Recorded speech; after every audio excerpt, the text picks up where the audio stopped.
When you're good, just raise your hand. I'm ready. All right. Anybody else?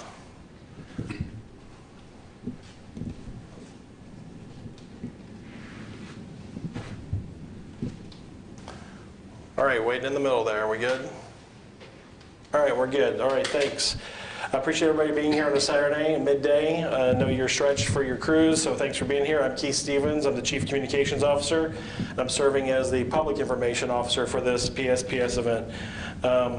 We do have a dial-in line that is live, so if you have questions, we're going to bring a microphone to you so everybody else can hear the question, so they can also benefit from the response from our team members. I'm going to cover safety now in the room.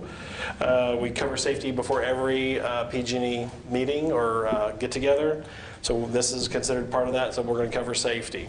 Matt Nauman, who's right here, is going to be our incident commander. Tony King is CPR certified. If we need to get the AED, it's back here by the audiovisual booth, and Pablo will get that. And Deborah Scales, who's back there, will contact security if we need to. We're in earthquake country. We just remind everybody, in addition to wildfire country, it's earthquake country. So if we need to, duck, cover, and hold in this building, especially these lights, pay attention. And if we have an active shooter situation, we'll get out, hide out, and take out. Should we need to exit for either of those reasons, we'll go through these two doors over here. We'll take a left, and then we'll proceed to Bechtel Plaza across the street. If that's not safe, we will go down the street to Embarcadero Plaza. I'm pleased to be able to let you know that we're going to have comments today from Bill Johnson, our President and CEO of PG&E Corporation. We also have Samit Singh, who's the Vice President of our Community Wildfire Safety Program, and Lori Giamona, who's our Senior Vice President and Chief Customer Officer. We're going to start off the order today. Samit will give a brief operational update, and then Bill will have our final comments, and we'll take questions and answers as long as media are here. So thank you again for being here, and we'll start off with Samit.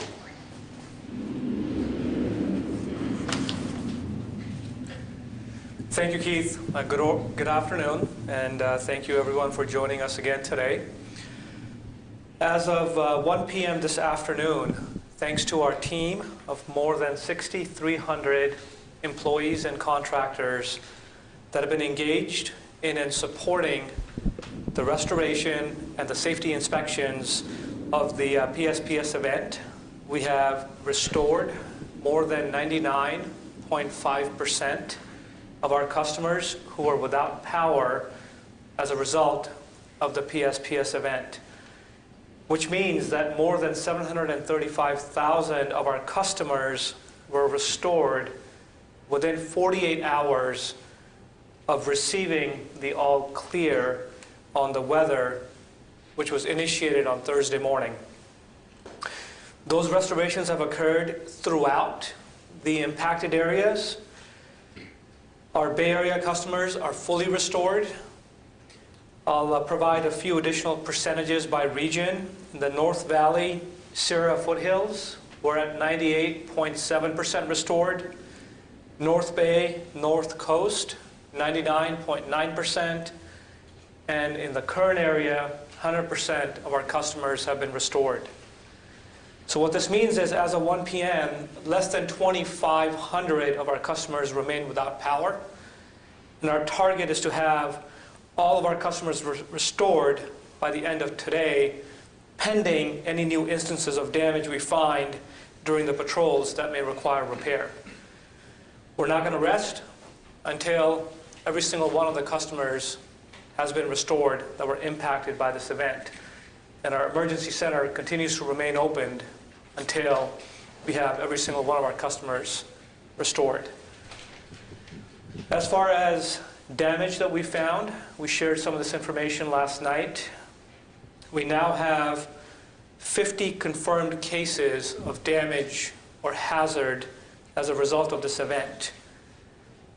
We also have an additional 100 locations that we are currently reviewing that are suspected to have been caused by the wind event.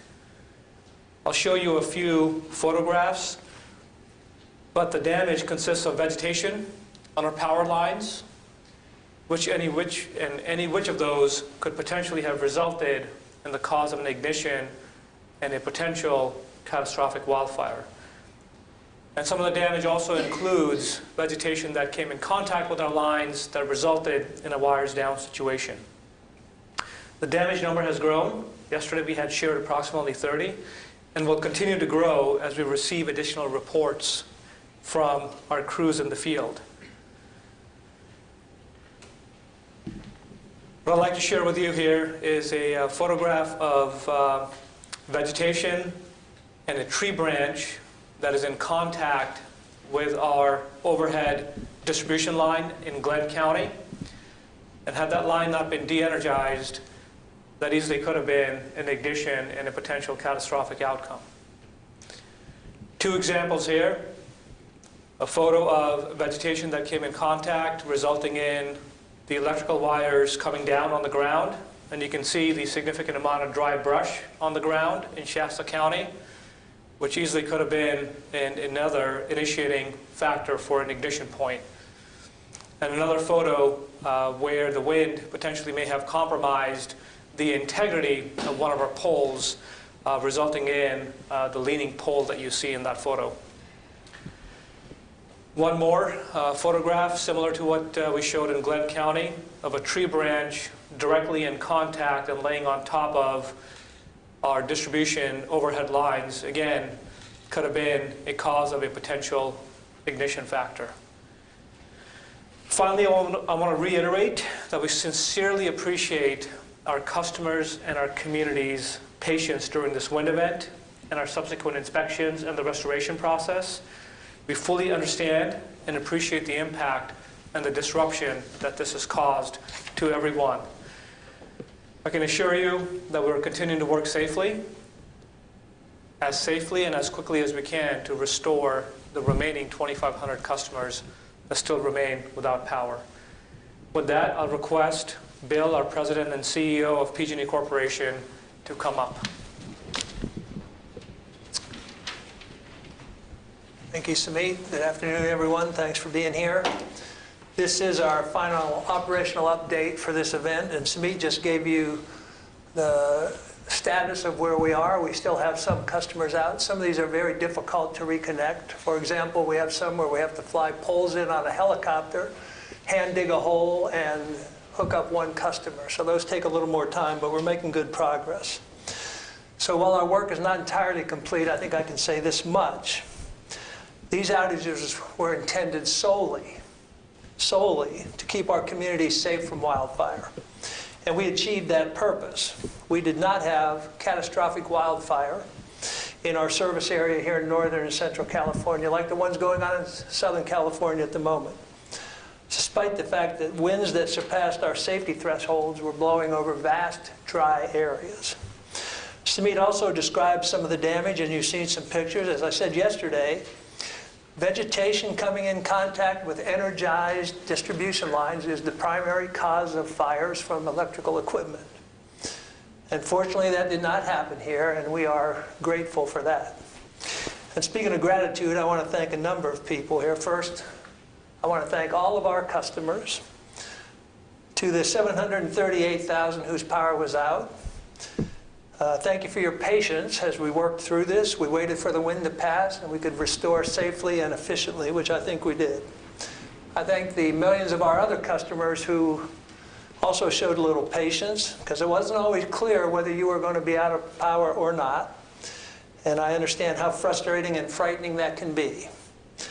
We will do better in communicating with all of our customers in future events.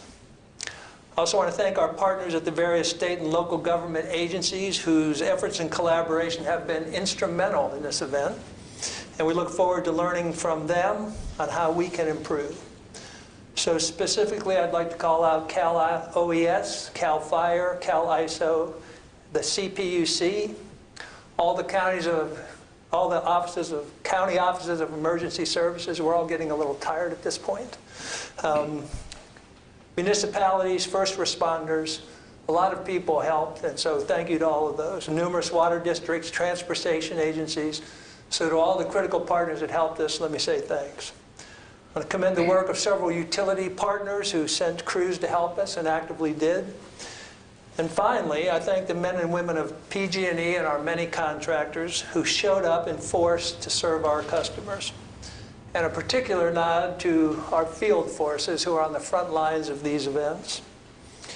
With remarkable efficiency, they safely inspected 25,000 miles of line, roughly the circumference of the Earth, and restored an essential service to our neighbors.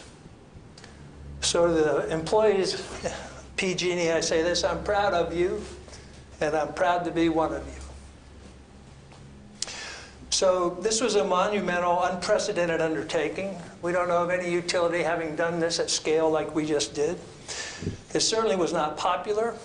It was a hardship for many. We absolutely hear that. And this week we have been subject to some intense scrutiny and criticism. So I want to address some of that here. I think I and the company have been particularly forthright in describing our shortcomings in this event, some things we were not prepared for. And we will fix those. But I think several of the storylines deserve a little comment. One of the main misconceptions is that we did this to save our own skin. I can't really fathom how that would work for us, but that's a storyline. And what I want to say about this categorically is it is false. The only thing that I care about in this event, the only thing that people of PG&E care about in this event is the safety of others. It's you, and making sure that we keep you safe. This goes for our customers, our employees, and the people of California. And our efforts this week and our efforts going forward will be a product of that mindset. Another misconception is that we turned off power because our system is in shambles. I think I saw that word. That we long neglected maintenance. And what needs to be said here is that our system in the high fire areas meets or exceeds the regulations that govern our business. How do I know this?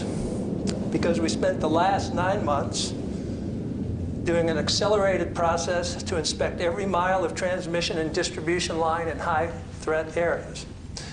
Whenever we found problems, we fixed them. We found a lot of problems. We have reported this publicly, and we fixed them. So it is simply not true that the condition of our system was the cause of this PSPS event. What is true is that the risk of wildfire has grown exponentially. For electric utilities here, the risk has moved faster than the regulation. More and more of our system is in high fire threat areas. In 2012, the state's high fire threat area designation applied to 15% of our service area here in Northern and Central California. In 2019, more than half of our system is designated in high fire threat areas. So another way to think about this is the fire risk geography has more than tripled in 7 years. You know, we estimate there are more than 120 million trees in California that are dead, dying, or diseased. And all of this has happened with unnerving speed. So now all of that being said, we own where we are today. We have to deal with the risk and the systems that we have. And one of the tools we have to decrease risk so significantly is turning off power. As I've said, it's not a tool we want to use. In fact, it's the opposite of what we want to do. People work at utilities to provide reliable, safe, affordable, and clean energy to our customers. That's why we exist. And in time, when we see weather conditions like we experienced this week, we'll use this tool to greater effect, to greater precision as our technology improves, so that fewer customers are impacted. That is our commitment to you. So to close my comments and to close this event, I'll say thank you, especially to the millions of people whose lives we affected this week. We recognize that PG has given little reason in recent years to trust us. But much of that lack of trust comes from events where PG&E did not keep people safe. And as we endeavor to keep you all safe and live up to that commitment I just made, we intend to earn back that trust. With that, I'll ask Samit to join us, and we'll take your questions. Lori also. And Lori. All right, so I know we have the Blue Angels flying outside, so might need to see what questions we have. I think we have some print here. I don't know if you guys are just asking questions or shooting videos, so we're happy to take questions. Hi, John King, San Francisco Chronicle. Have there been any additional examples of assaults on the workforce during the repair efforts and getting things turned back on? I don't know the answer to that. Sumit, maybe? Yeah, absolutely, Can you Bill. step up to the microphone, please? Sorry? We don't have mics on. Okay. Yeah. So the podium's not working. Yeah. So thank you for that question. We have not identified any additional instances, but we have obtained reports, where our crews as well as contractors did have some hostility and concerns and adversity that was experienced as they continue to do their line patrols, repair work, and engaging with our customers and our communities. And again, our ask, and as we've continued to ask for, that request is to continue to provide that safe environment for our crews, our contractors, because at the end of the day, they're doing the work to keep our customers and communities safe. Yeah. One other question from John King. You talked about you'll be using greater precision as the technology gets better, but are there lessons learned this time that will be put to use in the next month or two, assuming there are more dry conditions and strong winds? Yes. I think our operational protocol, in other words, turning the power off, turning it back on, I think is pretty strong. That effort went well. When you restore 735,000 customers in under 48 hours, that's really good performance. So I think on that, you won't see a lot of change in the next month. Here's what you will see. You will see us continually trying to narrow the scope of these events. And we've gotten a lot better at that over the last year. We'll get better at the next month. We'll get better at the next year. Better meteorology, although I would say our meteorology is world class at the moment. So continued effort to narrow scope. The real learnings for us in this are really in the support around the operation. Communication to customers, coordination with the state agencies, making sure our website is available and all of these things. Our call centers are staffed so we don't have wait times. That's where you will see the short-term improvements. You had an understanding that you see Berkeley without power? Hold on for 1 second. We'll bring your microphone. I'm doing camera work. I understand, but we need to hear you. So we understand that you see Berkeley without power. So it includes the NER-SCC and the NL, sorry. According to CDC, there are tweets that were out of power that brought their projects down, their computers down, and has shut down their computers on their projects. So what's your comment on that? I'm sorry, I couldn't understand. Well, according to UC Berkeley, okay? Yep. Okay, and that includes the NERSCC and the LBNL. According to the agency, their own tweets, okay, that impacted their science projects and research projects, and the NERSCC at one point had to take their computers offline. Okay, so if I'm understanding correctly, it sounds like you're asking about UC Berkeley and some of their functions Right. might have lost power, therefore it impacted their research programs or other ongoing work. Is that the question? Right. Okay. What's your comment? I don't think any of us standing here have enough information to speak directly to that. We will certainly look into it when we're done with this event, but at the moment, what you have said is news to me. So this is a surprise to you? Not a surprise, we had 735,000 customers out in 33 counties. So there were a lot of people, a lot of institutions, other things affected. I'm not surprised to hear it, I just don't have the factual background to respond to it. Well, they tweeted it out. Well, I'm not on Twitter. Okay. Do Any you other? listen to their tweets, or do you listen to their customers? You know what? We have a customer team that's dedicated to following up, and we'll absolutely take that and we'll follow up to make sure that somebody reaches out to them directly to get some feedback on that. Any other questions for you, sir? John, anything else from the Chronicle? You showed the photographs of the trees and the wires and things like that, and you're saying there are about 100 incidents that could have impacted things. How does that compare to a typical large storm during Indian summer? I mean, do you, up until this year, a year ago, have you kept figures on those?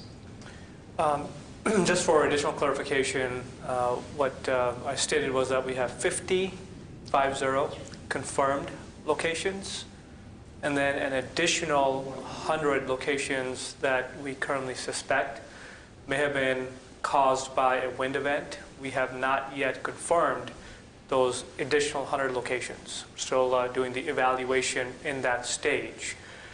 In regards to your question about the typical Indian summer, I don't have that information here on hand, but I think all of us are all too familiar, unfortunately, with the tragedy and the horrific nature of what occurred both in October 2017 in the Sonoma, Santa Rosa, Napa area, as well as November of 2018 in the Paradise area.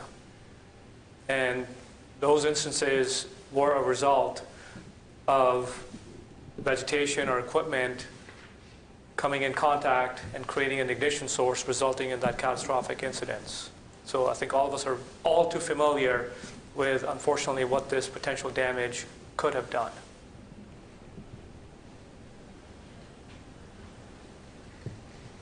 Okay, anybody else? Any final words, Bill, for our customers? Let me just close again by saying thanks to everybody, thanks to the customers, thanks to the media for covering this, and particularly focusing on the safety of our workforce, which is important. And we're glad this event is nearly over. We have a lot of tired people in the EOC who could use a good night's sleep, and so I'm hoping that's where we are by the end of the day. So thank you. Thank you, everyone. Appreciate it.